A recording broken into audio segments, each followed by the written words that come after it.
President Trump apparently calling for the arrest and even the death of 6 Democratic lawmakers after they posted this video addressed to active service members, reminding them that they can refuse an unlawful order. Take a look. Our laws are clear. You can refuse illegal orders. You can refuse illegal orders. You must refuse illegal orders. No one has to carry out orders that violate the law or our Constitution. We know this is hard and that it's a difficult time to be a public servant. But whether you're serving in the CIA, The Army, Our Navy, the Air Force, your vigilance is critical. and know that we have your back. That video sparked a firestorm online, including a barrage of social media posts from the commander-in-chief himself. On Thursday morning, he posted to Truth Social, "It's called seditious behavior at the highest level. Each one of these traitors to our country should be arrested and put on trial. Their words cannot be allowed to stand. We won't have a country anymore. An example must be set." Minutes later, he took it a step further, reposting this Truth Social user who wrote, "Hang them, George Washington would." He followed it up with 2 posts of his own, reading, "This is really bad and dangerous to our country. Their words cannot be allowed to stand. Seditious behavior from traitors, lock them up. And seditious behavior punishable by death." That prompted a sharp condemnation from many on the left. California Governor Gavin Newsom writing on X, quote, "The President of the United States of America just called for the death of Democratic lawmakers. This man is sick in the head." And Senator Chris Murphy and some others had choice words for Republicans. Take a look.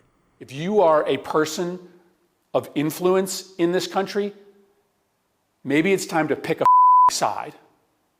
If you are a Republican in Congress, if you are a Republican governor, maybe it's time to draw a line in the sand and say that under no circumstances should the President of the United States be calling on his political opposition to be hanged. Meantime, Senator Alyssa Slotkin, who posted the original video, also responded yesterday. Take a look. This really isn't about those of us who made the video. This is about who we are as Americans and how we're going to engage with people who we disagree with. I would hope that people of all backgrounds, Democrat, Republican, Independent, would agree that threatening death for people you disagree with is beyond the pale of who we are as Americans. For me, I believe in the power of this country and that we are better than our current politics represent, and I refuse to be intimidated out of defending the country I love. Despite the outcry from Democrats, the White House clarified Thursday that the president wasn't calling for the deaths of lawmakers. Here's Caroline Levitt at yesterday's press briefing. Just to be clear, does the president want to execute members of Congress? No. Let's be clear about what the president is responding to, because many in this room want to talk about the president's response, but not what brought the president to responding in this way. The sanctity of our military rests on the chain of command. And if that chain of command is broken, it can lead to people getting killed. It can lead to chaos. And that's what these members of Congress who swore an oath to abide by the Constitution are essentially encouraging. So I want to start with, I agree that Caroline Levitt's sentiments that we shouldn't just be encouraging the military to not follow the commands of the president, which is part of their responsibility, because that could lead to chaos. What I think maybe would be a better use of their time is to encourage Congress to act against the president, including Republican lawmakers, to say we're going to stand up even further in instances like Venezuela, where we think that you are overreaching with power and attacking and using military action under this guise of counterterrorism when it usually is counter narcotics, and you're skipping over lawful steps and putting military people in harm's way by attacking possibly innocent civilians. And then they have a moral friction with our president. So there's a lot of nuance there. But I also think if our president is retweeting or whatever you call it on Truth, sharing a post that says hang people, that's really uncomfortable for me, especially when you have people like Senator Mark Kelly in the video who knows uncomfortably too well what political violence can do to his wife, Senator Gabby Giffords, and others. I think that we shouldn't even joke about that, even when the president was at Charlie Kirk's funeral and said, "I hate my enemies." And like a lot of the words and the way that we talk, and it's not only Republicans, but the way that we talk could be organized better, and we could figure out a way to speak to one another that doesn't suggest anything of violence at all, especially in this climate. So I think the onus is really on the president not to respond like that, especially as the highest leader in the land. I just always call for him to be better than that. I do think he overreacted, and unfortunately, his overreaction became the story rather than this video that the Democrats made, which I think was clearly a dog whistle, I guess you could call it. It was what it insinuated, because their defense is, well, we only told them not to follow unlawful orders. Well, sure, obviously, if you're told to, murder a civilian, then you wouldn't do that.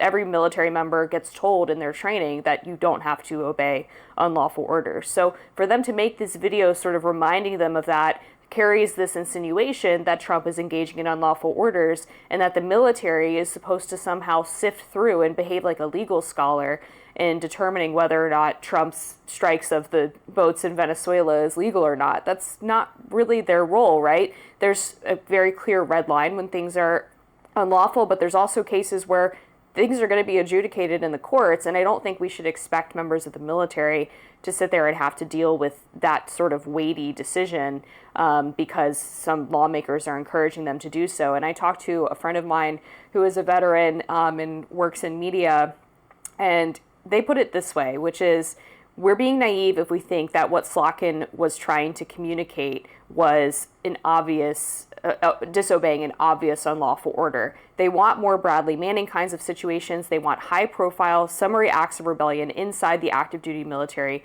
and it's sick and twisted to call for that. And that's somebody with insider perspective, so I'll never disregard their thoughts on the matter. I think that most recent example would be Venezuela for me. At the end of the day, these servicemen and women that go fight for our country because they're told by our president they're doing the right thing could be in a moral complicated situation when they leave there. For example, like one of the attacks in the Caribbean in the Caribbean waters was October 14th. There was a guy killed named Chad Joseph, whose family is from Trinidad and Tobago. And they said that he was in Venezuela visiting, and they're trying to litigate this whole thing, saying that their son, who's not a cartel member or has nothing to do with drugs, was killed. And they want an explanation. But the thing is, we're sending people to different countries. Nobody really knows where anybody who survived is going, if they're under U.S. rule, if we're bringing people to justice. And so there's so much murkiness that usually would be organized better by having dialogue with Congress that we wouldn't see any civilians killed. So say you are part of the team that goes out and blows up this boat with this family that's now crying because their 26-year-old kid is missing. I mean, that's a prime example reported by the New York Times that's of somebody's family that's saying, wait, give me a reason why my son was killed, and we're not having a good one. On top of that, there's been a lot of agitation coming from the president, from calling the Defense Department now the Department of War, or from the big meeting with all military officials where he went on stage and said to use American cities as a, quote, training grounds for some of their actions. And we're turning the military on Americans. So a lot of people are asking, wait, are we going to go too far, or when do people need to stand up? I don't think that the military members should be left with the conundrum of making that decision themselves, but I do think the president needs to regard his role and his communication with Congress more seriously, so that we're not in a situation where a lot of the decisions he's making are overstepping leaders that are in our three-part system that checks and balances one another.